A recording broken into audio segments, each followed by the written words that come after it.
viewers, welcome to the African News Update on Top Accolade News. The headlines: poll shows former President Mahama leading in Ghana's presidential race. Mauritius opposition coalition secures historic election victory. Zimbabwe targets 550,000 tons of wheat in 2024/2025 season. Kenya and South Sudan commit to highway construction.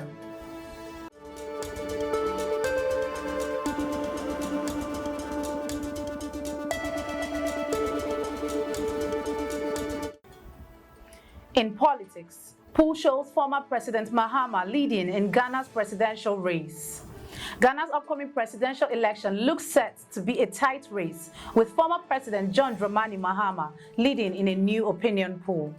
A survey shows Mahama with 52% of the vote, ahead of his main rival, Vice President Mahamudu Bawumia, who has 41.3%. The December 7th election will determine who succeeds President Nana Akufo-Addo, who is stepping down after 2 terms in office.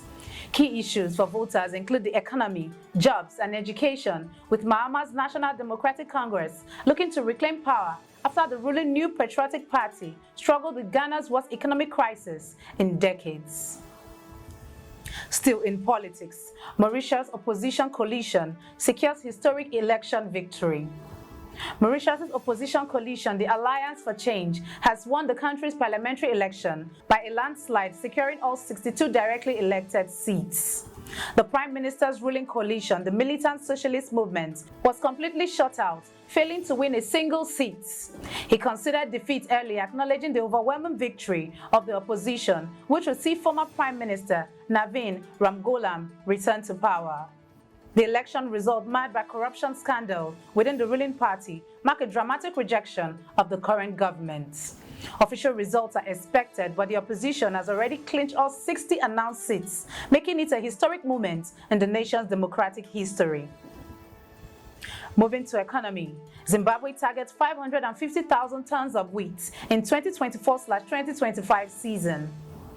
Zimbabwe is aiming for a wheat crop of 550,000 tons in the 2024/2025 season, with government-backed initiative already accounting for over half of the planted land. The country's Agricultural and Rural Development Authority estates, irrigation schemes, and joint ventures have contributed 51% of the wheat planted so far, while AFC Holdings and Presidential Input Program have made significant contributions also. The Minister of Information reported that 75 tons of wheat have already been delivered to the Grain Marketing Board. Despite last season's challenges due to drought and El Nino effects, the government is optimistic, targeting 3.3 million tons of overall cereal production and 819,500 tons of pulses in the coming season. Now in infrastructure, Kenya and South Sudan commit to highway construction. Kenya and South Sudan have reaffirmed their commitment to the construction of the Juba-Eldoret Highway, following a key meeting between South Sudan Road Minister and Kenya's Road Cabinet Secretary. The two ministers pledged to work together to ensure that the road corridor is fully funded and developed. The move follows directive from Presidents Salva Kiir and William Ruto during the Kenyan leader's recent visit to Juba. However, the project has sparked controversy, with the Topasa community in South Sudan rejecting Kenya's claim over a disputed 11-kilometer stretch of land between Nadapa and Nadokok. Despite the objections, plans for the 940-kilometer road continue, with construction set to begin in 2 phases, linking Juba to Kenya with modern infrastructure, including a one-stop border post at Nadapa. You are watching the African News Update on Top Accolade News. Do stay with us. Still to come.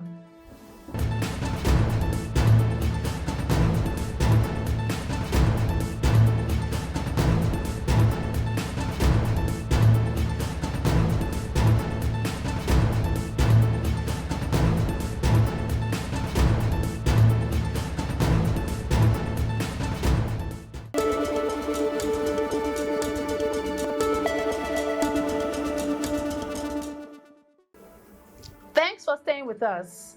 In crime, 2 Tanzanians arrested with elephant tusk worth 3.3 million Kenyan shillings. 2 Tanzanian nationals have been arrested in Mombasa in connection with the illegal ivory trade.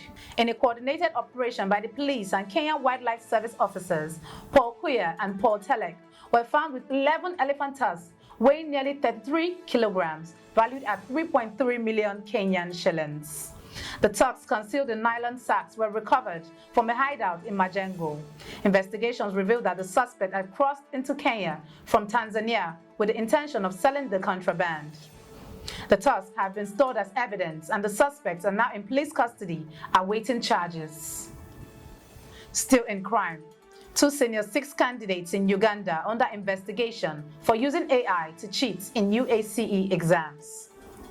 2 senior 6 candidates in Masaka City are under investigation after being caught using artificial intelligence to cheat during the Uganda Advanced Certificate of Education exams. They allegedly used smartphones to access AI-generated essays and summarized notes during their history paper. The incident, which marks the first known use of AI to cheat in Uganda's national exams, has raised concerns over exam malpractice. The Ugandan National Examination Board has confirmed that the students were violating strict exam rules prohibiting mobile phones and external assistance. Police are now investigating the matter as part of a broader crackdown on exam cheating. Now in entertainment, Tyler shines at MTV Europe Music Awards with 3 wins. South African star Tyler has made a splash at the 2024 MTV Europe Music Awards, winning 3 major categories: Best Afrobeats, Best African Act, and Best R&B. The historic achievement makes her the first African artist to win 3 awards in a single night at the EMAs. Tyler's victory comes after a stirring debate at the 2023 MTV VMAs, where she clarified her identification with Amapiano over Afrobeats. However, at the EMAs, Tyler expressed gratitude for Afrobeats, acknowledging its role in elevating African music globally. In sports, South Africa rests cap for T20 series against England. South Africa's women's cricket team has announced that all-rounder Marizanne Kapp will be rested for their upcoming T20 series against England, starting on November 24th. Kapp will return for the ODI matches, while the squad for the one-off test match will be named later. This series marked the Proteas' first outing since their first World Cup final loss to New Zealand last month. The series will kick off in East London on November 24th with 3 T20s, followed by ODIs and a test match. That concludes our African news updates for today. Stay tuned for more African news and developments. Thanks for joining us. I am Okocha Ojo-Arumi. Connect and engage with us on all our social media handles. Do have a wonderful day.